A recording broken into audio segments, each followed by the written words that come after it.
Disebut Idul Fitri dari kata futur, asal yang pertama, seakan memberikan makna kepada kita saat masuk pada momentum ini di 1 Syawal, maka kita akan kembali lagi ke kebiasaan awal mula kita, yaitu boleh makan lagi.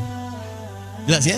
Jadi yang tadinya dalam Ramadan gak boleh makan, sama seperti sekarang nih, gak bisa angkat tangan, keluar aja, tiba-tiba ngemil tek di belakang gitu kan. Nah itu gak bisa, tahan sebentar ya, tahan. Jadi gak bisa seseorang saat Ramadan kemudian setelah fajar muncul adzan dikumandangkan dia makan, tahan sampai dengan maghrib. Tapi begitu selesai maghrib, Allahu Akbar, Allahu Akbar, Allahu Akbar, Allahu Akbar, Allahu Akbar, takbir sepenuhnya, malamnya makan, minum, nyaman, dan seterusnya, masuklah 1 Syawal. Begitu adzan subuh berkumandang, Allahu Akbar, Allahu Akbar, maka dibedakanlah awal Syawal itu dengan Ramadan, dengan kebolehan kita untuk makan lagi, minum lagi. Maka disebutlah kemudian dengan kalimat Idul Fitri. Kembali ke asal mula, dibolehkan kita makan setelah sebelumnya saat Ramadan, ditahan makanan itu sampai dengan ke maghrib. Jelas sampai sini? Maaf, apakah setiap orang yang masuk kepada 1 Syawal sudah punya makanan untuk dimakan? Anda jangan mengukur dengan keadaan Anda yang sudah disiapkan. Barangkali dari sekarang Anda sudah kesiapkan, bukan cuma ketupatnya, daunnya udah Anda cari, gitu kan? Bahannya udah Anda siapkan, ayamnya udah disiap-siapin, dikasih tahu lagi, siap-siap ya, kamu kandidat tahun ini, kandidat luar biasa, semuanya ada. Tapi ada segolongan orang yang ketika akan bertemu dengan 1 Syawal, dia berpikir, saya makan apa ya? Yang lain sudah siap, yang lain perangkatnya ada, sementara saya belum mendapati apapun. Maka syariat kemudian memberikan tuntunan kepada setiap orang. Dalam setiap persiapan kepada 1 Syawalnya, disiapkanlah kemudian dorongan-dorongan untuk berbagi, yang dengan berbagi itu memberi kesempatan pada sebagian kawan-kawan kita yang belum tentu mendapati makanan di awal Syawalnya, untuk disiapkan sehingga mereka bisa merasakan makanan yang sama dengan kita. Jangan sampai begini, kitanya makan, dia puasa. Makanya Allah mengharamkan lewat Rasulnya, haram puasa di hari ini, kamu makan. Dan Anda harus hapuskan sebagian orang yang mengharamkan dirinya. Maksudnya mewajibkan diri untuk puasa, gak boleh. Maka keluarkan, bantu dia, keluarkan dengan tulus. Sesuatu yang dikeluarkan dengan tulus, diberikan sampai pada orangnya, disebut dengan zakat dalam istilah agama kita.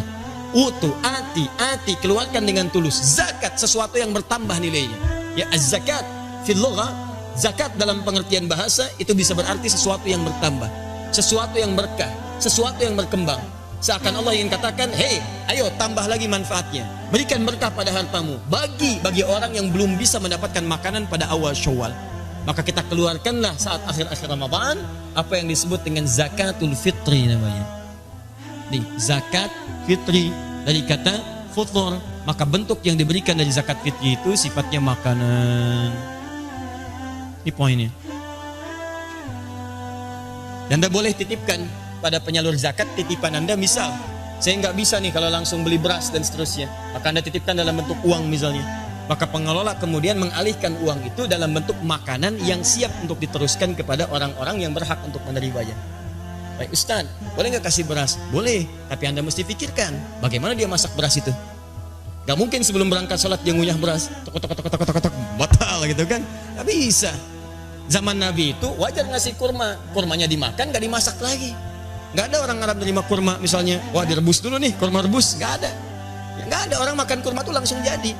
Makanya dalam konteks ini bisa Anda berikan tidak hanya berasnya, Anda satukan dalam bentuk sembako misalnya. Masya Allah, di dalamnya ada berasnya, dalamnya ada sardennya, dalamnya ada sebagian makanan tertentunya. Jadi begitu dia masuk kepada momentum dekat ke Idul Fitrinya, setelah menunaikan salat subuhnya, ada sunnah yang akan kita bahas nanti, makan. Masya Allah, sebelum berangkat sunnah makan. Dan makannya berpahala lagi. Masya Allah, berpahala. Makan setahun sekali Pak, setahun sekali makannya langsung ada pahalanya. Itu Idul Fitri itu. Di sebelum berangkat makan dulu, berpahala. Anda nggak makan nggak dapat pahala Anda. Makan, nanti kita akan lihat sunnahnya ya. Itu yang saya katakan, sudah enak dapat pahala lagi. Di satu ya. Tahan. Saya agak pelan-pelan. Jadi kalau saya lebih mengarahkan zakat fitri itu, kalimatnya menggunakan fitri diarahkan kepada bentuk makanan. Walaupun dititipkan dalam bentuk uang, tetap kemudian dialih fungsikan kepada makanan. Karena pokok esensi dari zakat fitri itu memberikan makan. Ingat, bukan bekal yang lain. Kalau yang lain silakan titipkan lewat infak, zakat mal, boleh. Jadi nanti zakat mal satukan dengan misalnya sembakonya, kemudian berikan kepada yang berhak. Jadi dia punya untuk makanannya, punya untuk yang lainnya juga. Tapi jangan menukarkan fungsinya. Hati-hati, ya, hati-hati. Anda kasihkan uang, dia belikan rokok nanti, ya? Atau beli pulsa. Apa-apa Ustaz, lapar gak ada masalah, yang penting pulsa ada. Allahu Akbar. Hari ini handsome tidak penting, yang penting handphone. Nah, itu yang repot. Balik ke sini. Catat nih.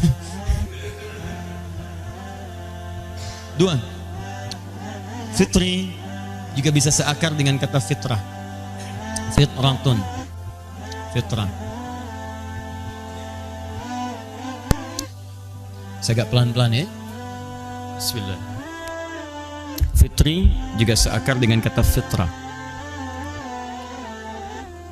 Atau apa itu fitrah? Fitrah itu punya dua arti. Dan ini esensi yang paling utama yang akan kita coba uraikan.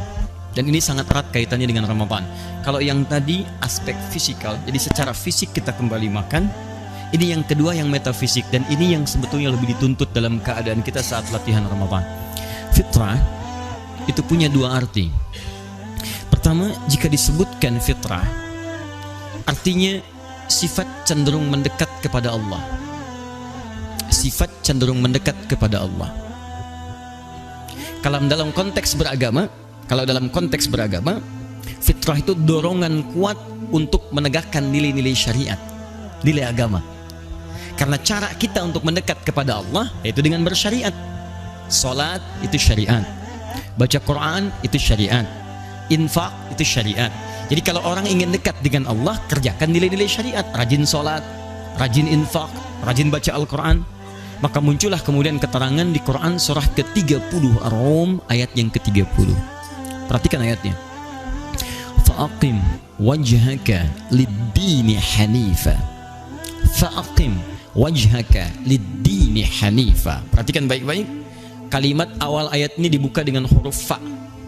Sesuatu yang menunjuk dengan cepat, makna cepat.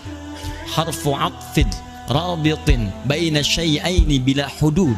Huruf yang merangkai dari dua peristiwa yang dikerjakan dengan cepat tanpa jeda. Fa'aqim wajhaka, hei orang-orang yang sudah terlibat dalam kehidupan dunia, aqim wajhaka lid-dini hanifa, hadapkan sepenuhnya dirimu pada ketentuan agamamu dengan cara yang benar. Din, awas tahan. Fitratallahi allati fataran nasa 'alaiha. Teruskan ayatnya. Fitratallahi allati fataran nasa 'alaiha. Itulah fitrah yang telah Allah tetapkan bagi setiap manusia, bagi semua manusia. Itulah fitrah yang telah Allah tetapkan bagi seluruh manusia. Jadi semua manusia itu, mau besar, mau kecil, mau tua, mau muda, mau laki-laki, mau perempuan, dalam jiwanya ada kecenderungan untuk mendekat kepada Tuhan. Dalam dirinya ada kecenderungan untuk mendekat kepada Allah Subhanahu wa taala. Dia mencari jalan. Bagaimana cara mendekat kepada Allah? Kata Allah, jalan satu-satunya Anda tunaikan ketentuan ad-din. Itulah fitrah. Nggak ada namanya manusia yang tidak punya kecenderungan pada Tuhan, tuh nggak ada. Sebetulnya nggak ada istilah ateis tuh. Ateis itu sebenarnya orang yang sedang mencari, cari sini, sedang banyak nyari dia. Ateis, tidak ada teis Tuhan, dia tidak mengakui Tuhan. Sebetulnya sedang mencari. Kalau pencarian itu kan baru setengah tuh, sampai menemukan ujungnya. Dalam bahasa Arab, ateis disebut dengan la ilaha, tidak mengakui Tuhan. La ilaha, tinggal setengah lagi, illallah, selesai. Jadi ateis itu setengah syahadat sebetulnya. La ilaha illallah, syahadat kita kan la ilaha illallah, asyhadu an la ilaha illallah. Jadi kalau ada yang mengatakan saya ateis, selamat, kamu setengah muslim, tinggal setengah lagi. Nah, jadi teman-teman sekalian, ada kecenderungan. Cuman bagaimana caranya mendekat kepada Allah? Fa'aqim wajhaka lid-din, tegakkan ketentuan-ketentuan dalam agama. Apa yang disebut dengan ad-din ditafsir di Quran surah ketiga Ali Imran ayat ke-19. Inna dina indallahil Islam. Sungguh yang disebut dengan din yang diridhai oleh Allah Subhanahu wa taala itu adalah al-Islam. Jadi, tahan sebentar pelan-pelan. Kalau ada orang yang ingin mengembalikan dirinya kepada fitrahnya, ingin merasa dekat dengan Allah Subhanahu wa taala, maka dia harus mau memenuhi ketentuan-ketentuan dalam Islam.